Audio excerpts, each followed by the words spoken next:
Hi there folks, and welcome to Homebrew Wednesday. This week I'd like to take just a short moment to make a point about last week's video. As you'll have noticed, at the end of last week's video, when I was siphoning off the smaller container of mead, I actually had the wrong size of siphon, so I had to just use the tube.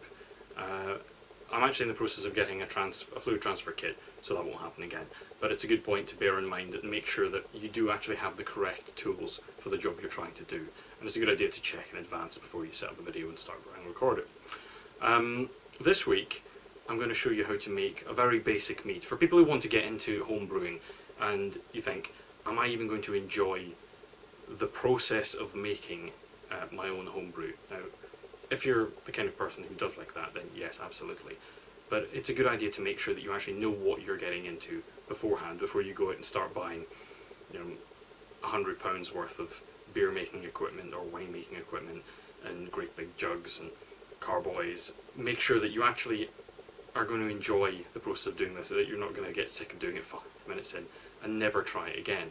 So this week I'm going to show you how to make a very basic mead for less than £10 that will make you at least 5 litres of mead. Basically the same recipe as I used at the beginning of the year, but with a few slight changes. Largely because I actually got hold of better equipment. The yeast I'm using will be a champagne yeast instead of baker's yeast, which I used at the beginning of the year because I simply didn't have anything else. So without further ado, we'll move on to that. The ingredients you need you can pick up at any supermarket, with the exception of a few minor brewing points like brewer's yeast of some form, yeast nutrients, everything else, sanitizer, water, honey, you can pick up from any local supermarket. Now for this purpose, what I would pick up is a 5 litre bottle of water, 3 tins of honey, a pack of yeast nutrient, sterilising solution and champagne yeast, and some balloons and some sellotape. Now to accompany this you'll need a basin, a water supply, a kettle and something to contain the sterilised solution.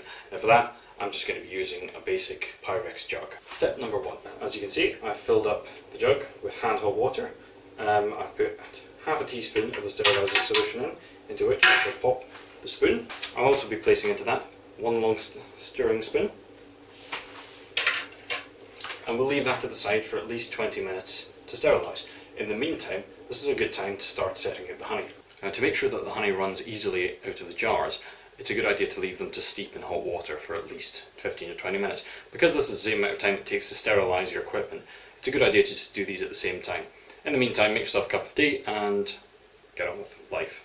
Now one of the first steps once you've finished sanitising your equipment is to wash it back off again. If you're using a sanitizer that doesn't need to be washed, then that's fine, don't worry about that. For the majority of them, you want to rinse it off. Now the best thing you can rinse it off with, believe it or not, is actually the water from within the container, since this will be as sterile as you're going to get.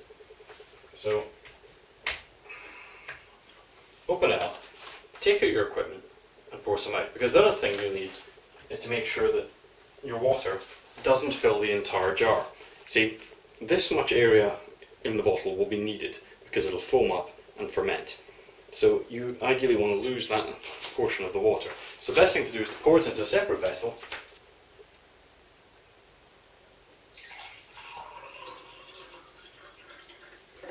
It's then ready to use to clean up your equipment.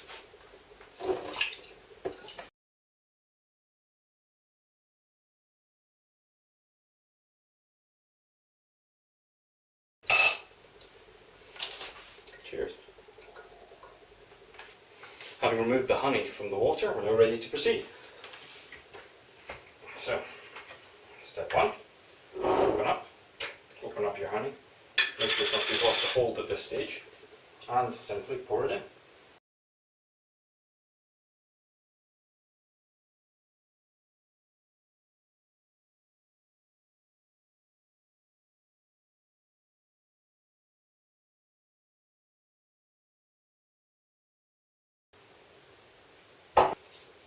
Now you'll notice when you're done, the honey sinks immediately to the bottom. It's a good idea to clean up the jars, get them out of the way. They're really good if you want to try maybe doing some homemade pickle. You take your sterilised spoon Don't drop it. Place it aside and invigorate the mixture a lot.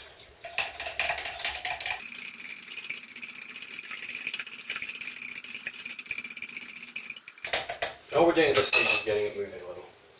Now, at this point, as I can see, it's actually a lot higher than I'd like it to be.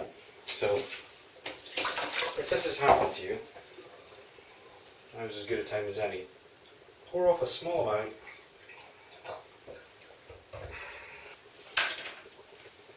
Right, at this stage, close the bottle off, make sure it's tightly on, pick it up. Hand holding the top, you don't want that to come off, and upend it. Nothing crazy at this point. All we're doing is making sure the honey gets thoroughly mixed into the water.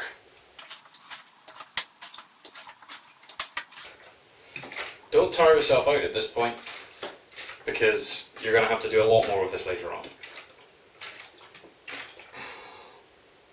Once you can see that when you turn it, if you can see that there's not huge amounts of honey clouding about and the mixture seems to be fairly well mixed together, this is the point when you want to start thinking about adding yeast. Now, a packet of champagne yeast like this is actually slightly too much than you need. You really only need about half. However, if you want it to be fairly strong, which I do,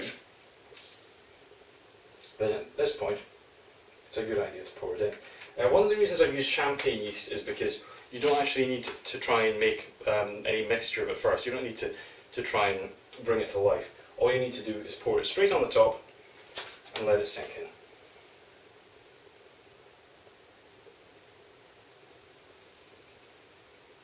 Okay, I've used about half of what's in there. And what we're just going to do is add to that. To that we're adding 1 teaspoon of the yeast nutrient.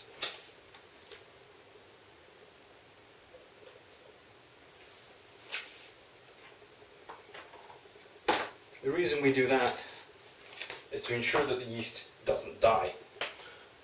One of the worst things that can happen in the process is if you don't actually put a yeast nutrient of any form in, then your yeast will die. You'll end up getting a very sulphurous taste, and you won't have a very strong mix. It'll end up being incredibly mild, with practically no alcohol content. So, put the lid on that, just to let that filter down. You can actually see the yeast is beginning to flow down from the top, entirely naturally of its own accord. Which is good because there's only one step left to go. Now, as you can see, we've allowed the yeast to sink down to the bottom. At this point, that's when we get the fun part. Now, set a watch, because you need to preferably aerate this for 10 to 15 minutes. So, it's a good portion of air in there now. So shake.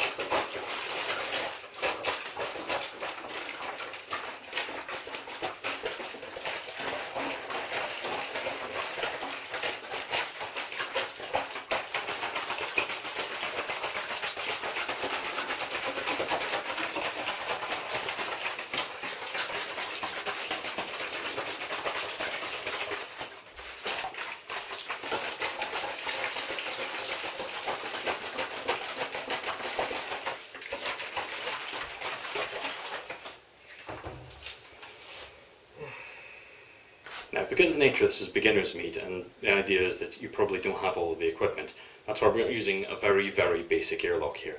It's basically just a balloon for which we're going to put a couple of holes with this needle, which you probably can't see.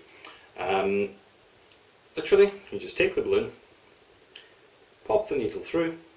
It needs to be a clean needle, by the way. Make sure you've sterilised it first.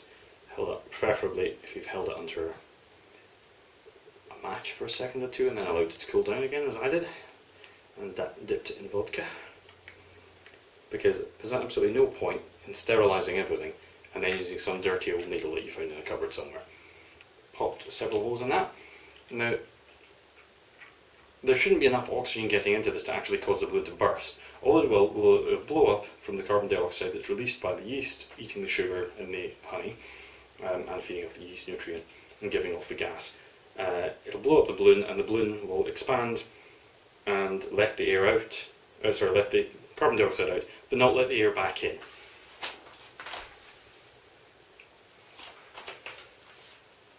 That's when you want to take your balloon and make sure that you loosen it first. It's always a good idea, because the worst thing you want at this point is to end up with a balloon that doesn't work, in which case you would simply put a lid on it, take another balloon, sterilise it, pop a few holes in it, pop a few holes, then sterilise it, and then try again. With a bottle with a neck this size, there's a good chance the balloon won't want to stay on.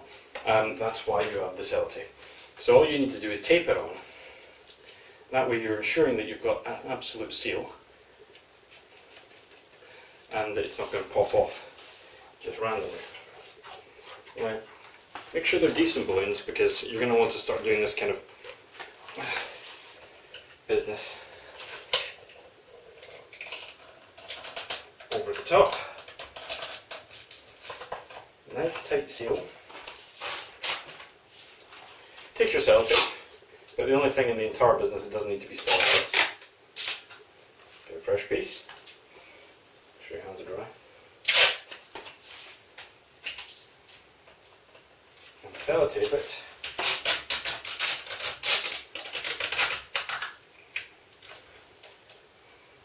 Very firmly onto the bottle. Make sure